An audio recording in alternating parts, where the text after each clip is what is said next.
Top quality और consistent performance के लिए सिर्फ सिल्वर पंप्स। टॉप क्वालिटी और कंसिस्टेंट परफॉर्मेंस के लिए सिर्फ सिल्वर पंप्स, नाम याद रखना।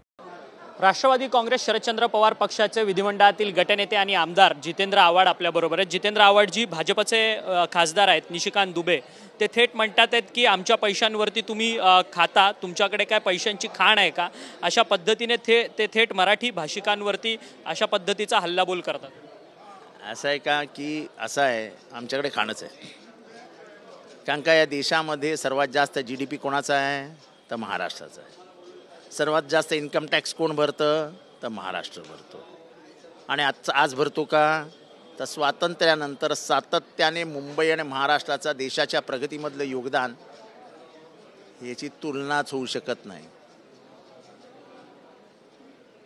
त्यामुळे निशिकांत दुबेंना कितपत माहिती आहे महाराष्ट्राबद्दल मला माहीत नाही, पण जो माणूस सर्वोच्च न्यायालयाच्या न्यायाधीशांना शिव्या देतो आणि परत लोकसभेत जाऊन बसतो, त्याची मगरुरीबद्दल काय बोलावं। आता मराठी माणसाला मी ऐकलं ते कुठेतरी म्हणाले की कुत्ता भी गले का शेर होता है। हे सगळं राजकारण आहे। मुद्दामून बिहारचं इलेक्शन आहे, मुंबईत इलेक्शन आहे, कसंही करून अमराठी विरुद्ध मराठी वाद पेटवण्याचं कामाला सुरुवात झाली आहे। माझी फक्त प्रामाणिक विनंती असेल की आपण ह्या जाळ्यात अडकता कामा नाही। परंतु निशिकांत दुबे असतील, निरहुआ जो भोजपुरी अभिनेता असेल, आशिष शेलार असतील, हे सगळेच जण अशा पद्धतीची वक्तव्य करताना पाहायला मिळतात। हे बघा, पहिला मराठी मेळावा झाला त्यांचा, म्हणजे एकत्रीकरणाचा मेळावा झाला, त्याला जिहादी मेळावा। मराठी माणूस जिहादी आहे का? काही जणांनी मारलं असेल म्हणून काय ते अतिरेक पहलगाम म्हणजे ते काय अतिरेक आहेत का? पाकिस्तान पुरस्कृत होते का ते? मग कोणी त्यांना कुत्रा म्हणणं, काय चालू आहे? हे फक्त आणि फक्त राजकीय फायदे कसे होतील त्याच्यासाठी टाकलेले म्हणजे जुगाराचे पत्ते फेकतो ना आपण, तसं चालू आहे। मुंबई महानगरपालिका निवडणुका डोळ्यासमोर ठेवून हे सगळं राजकारण करतात। परंतु भाजपच्याच जबाबदार खासदाराकडनं अशी सातत्यानं वक्तव्य येणं हे कितपत योग्य आहे? कारण की दोन जातीं म्हणजे मराठी आणि अमराठींमध्ये हा संपूर्ण ताणतणाव वाढवण्याचा हा काही विषय आहे।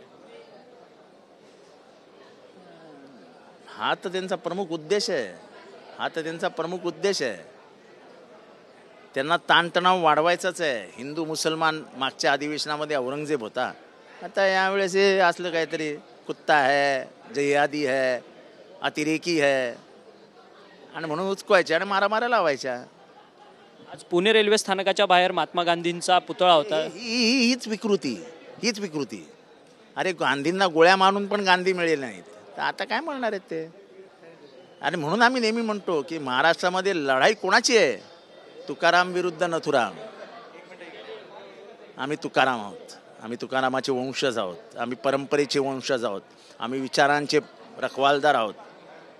असले नथुराम अनेक गेले, अनेक आले आणि अनेक गेले, गांधी अमर आहे।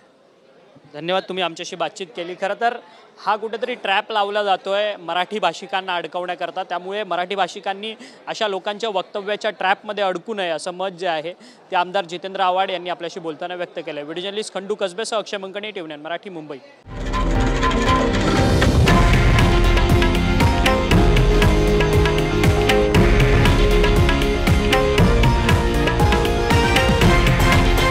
हे आहे देशातील नंबर 1 न्यूज नेटवर्क आणि आपण पाहत आहात TV9 मराठी, एकमेव।